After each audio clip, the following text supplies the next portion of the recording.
Assalamualaikum warahmatullahi wabarakatuh. Kami dari kelompok 7 yang beranggotakan saya Azizah Lutfi Ramadhani dan teman saya Dila Dwi Wulandari dan Faradila Destisa yang akan mempresentasikan tentang pembinaan dalam memahami metodologi pengajaran dan penggunaan media pembelajaran. Yang pertama yaitu pengertian model dan strategi pengajaran. Model pembelajaran adalah sebuah perencanaan pengajaran yang menggambarkan proses yang ditempuh dalam belajar mengajar agar dicapai perubahan spesifik dari perilaku peserta didik seperti apa yang diharapkan. Strategi pembelajaran adalah suatu kegiatan pembelajaran yang harus dikerjakan guru dan peserta didik agar tujuan pembelajaran dapat dicapai secara efektif dan efisien. Kemudian macam-macam model dan strategi pengajaran.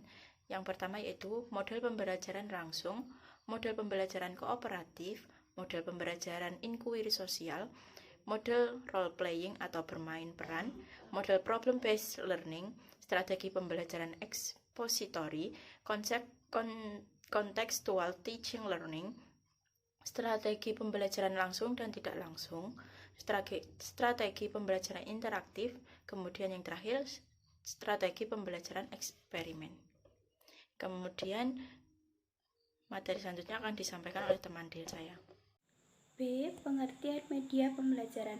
Istilah media pembelajaran terdiri dari dua kata, media dan pembelajaran. Secara bahasa, istilah media berasal dari bahasa Latin yakni medius yang berarti perantara.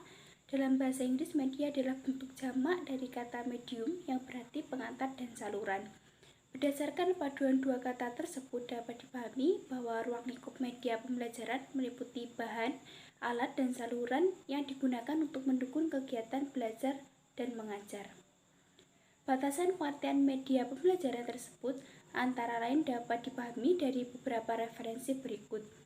Menurut Haryadi dan Widodo, media pembelajaran adalah sarana pembelajaran baik bersifat tradisional maupun modern. Kemudian menurut Kustandi dan Sucipto, media pembelajaran adalah alat bantu yang membantu proses belajar mengajar sehingga dapat mencapai tujuan pembelajaran yang lebih baik dan sempurna. Kemudian menurut Masyuri, media pembelajaran adalah sesuatu yang menyalurkan materi pembelajaran, merangsang pikiran, perasaan, minat, dan perhatian siswa. Materi yang selanjutnya yaitu mengenai macam-macam dari media pembelajaran, di mana seorang pakar bernama Edgar Jell itu menggambarkan bahwasanya alat bantu pengajaran itu sangat penting dalam proses belajar mengajar, yang mana alat bantu tersebut berfungsi untuk memperlancar dari proses pembelajaran suatu pendidikan. Dengan menggunakan media berupa visual atau gambar dan audio yang berupa suara, itu dapat meminimalisir dari sikap pasif peserta didik. Dari beberapa ragam media pembelajaran, jika ditinjau dari jenisnya itu ada 4, yaitu media belajar berupa audio, media belajar berupa visual, media belajar berupa audiovisual, dan media belajar serbaneka. Untuk media audio sendiri itu berupa piringan hitam, telepon, penggunaan tape recorder, dan juga radio. Lalu media visual itu dibagi menjadi 2, yaitu media pembelajaran visual bergerak dan media visual diam. Dari media visual diam itu ada foto, buku, ensiklopedia, majalah, surat kabar, dan yang lain sebagainya.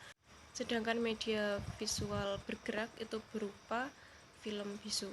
Kemudian untuk media audiovisual itu juga dibagi menjadi 2, yaitu media audiovisual diam dan media audiovisual gerak. Dari media audiovisual diam itu berupa televisi diam, slide dan suara, film rangkai dan suara, buku dan suara. Lalu untuk media audiovisual gerak itu berupa video, CD, film rangkaian suara, televisi, gambar, dan suara. Selanjutnya mengenai media serbaneka itu dibedakan menjadi 6, yaitu papan dan display, media 3 dimensi, media teknik dramatisasi, sumber belajar, belajar terprogram, dan juga komputer.